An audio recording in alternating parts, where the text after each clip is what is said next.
Hey everybody, how you doing today? Here in New Hampshire, we just had our first frost, at least in my area, the other night. We've actually had a couple in a row now. So it's time to get the last little bit of stuff we can get done before the snow starts flying. One of those things is moving around some asparagus. This is a Martha Washington brand, which kind of starts running feral around the garden and kind of spreads by its own berries. So I'm gonna pick up the stray crowns that have kind of spread and start up a new patch.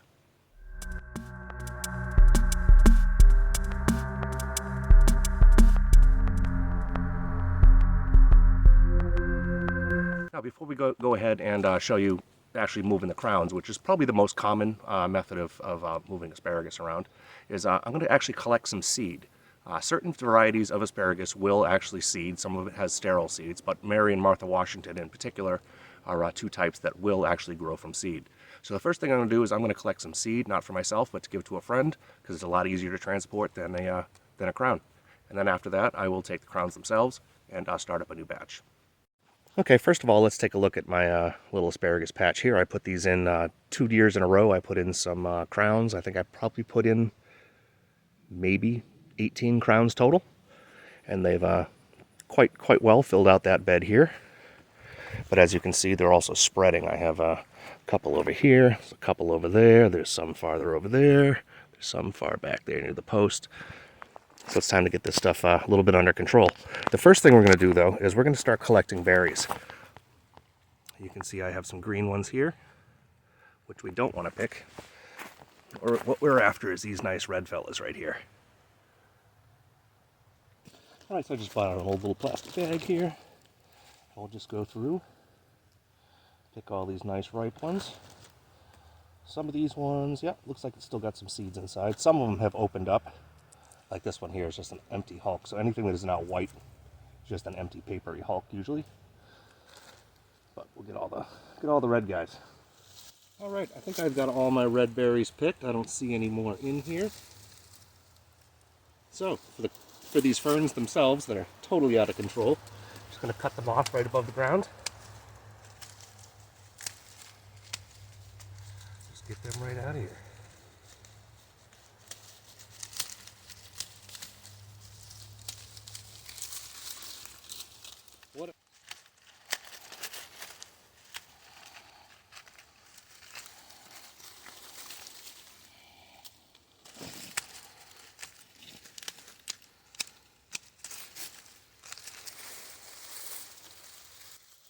Alright, as you can see, I've got all of the crowns all cut back.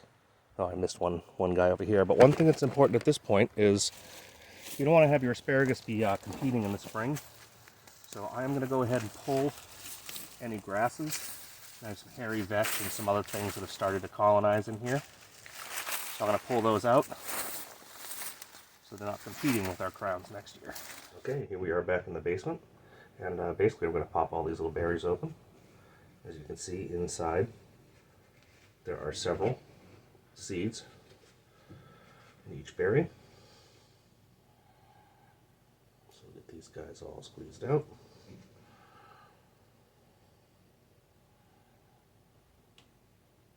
A little bit slimy, like the inside of a tomato. Okay, here we go. I got all the seeds separated out now from the beans, or the berries rather. So I'm going to get these all put in a little sieve, and we'll go rinse them out in the sink. Okay, now these are still pretty wet. I'm going to put them on a paper towel for the moment. Let go, Mago. Ooh, here we go. All right, we'll let these guys dry off for just a few minutes, but they will stick to paper towel.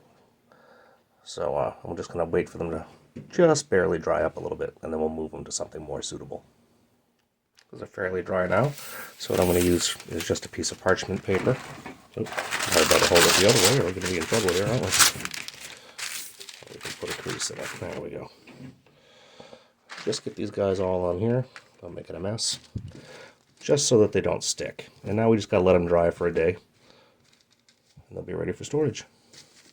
But as you can see, just a pretty modest amount of berries. I did get quite a few seeds there.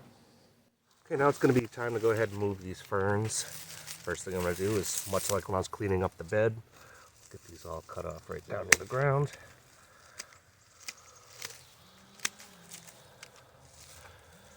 Get those in the compost pile. A little grass here next to it. Get rid of that.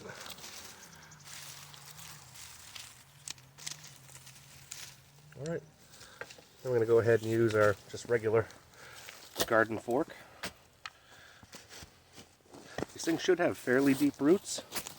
See exactly how much.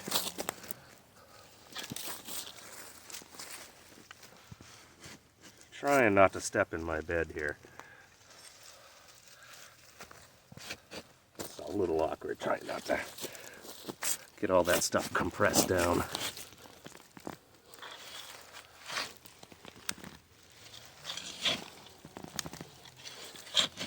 And you can feel it, there's a lot of root in here. Okay. Now look at all that mass of roots we've got there. And it looks like these will probably divide. Yeah, they will. Knock some dirt off of these. And these should split up into individual crowns. Come on. Don't make a liar out of me. So there we go, right here. This will give me a cluster. It looks like 1, 2, 3, 4, 5 out of this little one plant. Piece of cake. Let's get these all done. All right, so my existing asparagus patch is in that back corner of the garden over there. And the new stuff I'm going to put up here on this terrace where all my apple trees and so forth are. I picked this spot right here. We're going to get these things in here in rows, they say about 12 to 18 inches apart, and also the same spacing. So get 2 rows in here, get them spread about 18 inches apart, and there again is my pile of crowns that I just pulled out. I will take the healthiest ones and get them in. So you can see I probably waited a little long. This is actually frost in the ground. Probably not the most ideal time to plant this stuff. A little late, but better late than never, right? Okay, now as you can see, there was wood chips here previously on top of this soil, but this is some pretty heavy clay and cruddy soil. I'm gonna go through and just kind of break it up a bit. This stuff does like to root deep, so it's gonna really need all the help I can give it here in this cruddy dirt we've got. Oop. Don't you guys wish you could have some fine New Hampshire soil? Delightful.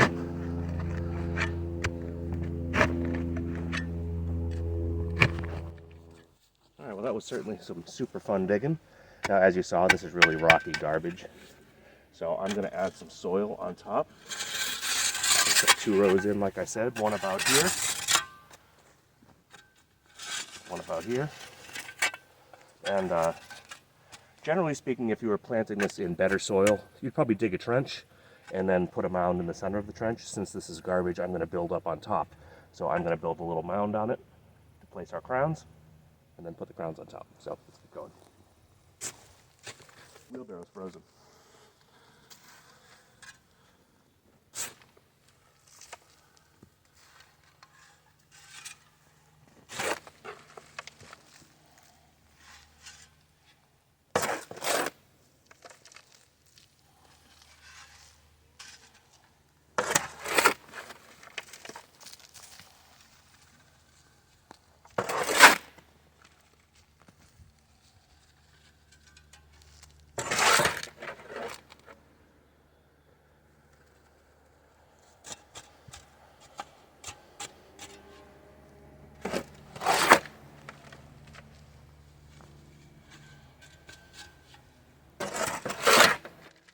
Okay, there we go. This is what you would do, if you were digging your own. You would you dig and make mounds. Get yourself ready. And then simple as taking some of your best looking crowns here. Get them right on top. I'm going for about 1 foot.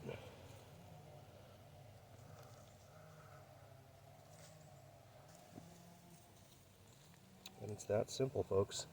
After this, it's a nice big happy looking guy right there. Then of course after this we'll just kind of fill it all in with some fresh soil. And you can tell by how large these roots are why you do want to go 1 foot or more on your spacing. A couple more that need to be separated. I've got way too much asparagus, folks. Too bad you all don't live nearby. I'd give you some. All right, the next step is just as simple as getting these guys all covered up. Kind of fill the trenches in, and what we're shooting for is getting the soil right back to where the crown level was previously. And we'll be all happy campers.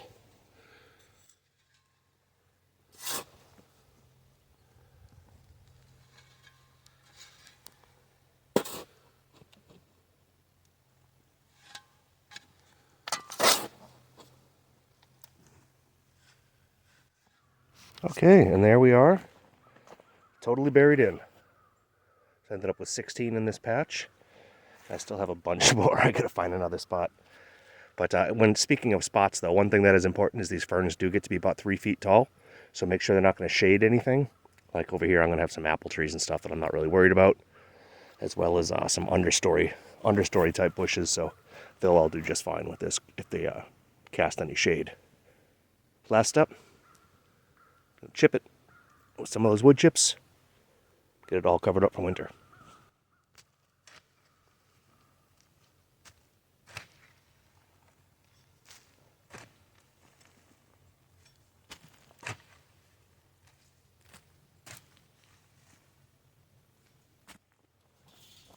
Okay, we are very nicely mulched in now. And I'm going to do one thing to keep me from being a meathead. And so hopefully I avoid stepping on these before I remember where these are in the spring. So, just kind of get this bed marked off. All right, now that I got this new patch planted over here, I do have some leftover crowns. I do have to find another spot to put these. I don't want them to go to waste for sure. But that brings up a good point, is you can actually store these. You want to keep them very slightly moist in maybe a wet paper bag or something like that, and cool. So in the refrigerator, maybe in your garage if it's cold out like it is here right now. So that's going to do with these overnight, is I'm going to just get these moistened up and stored. All right, well that's it for today. I hope you can see how easy it is to plant asparagus. And as I said, a lot of people don't know that you can actually collect the seeds. So make sure you do that if you have the proper varieties of open pollinated asparagus. Thanks for watching today. Please do hit the thumbs up on your way out, and I'll see you all soon.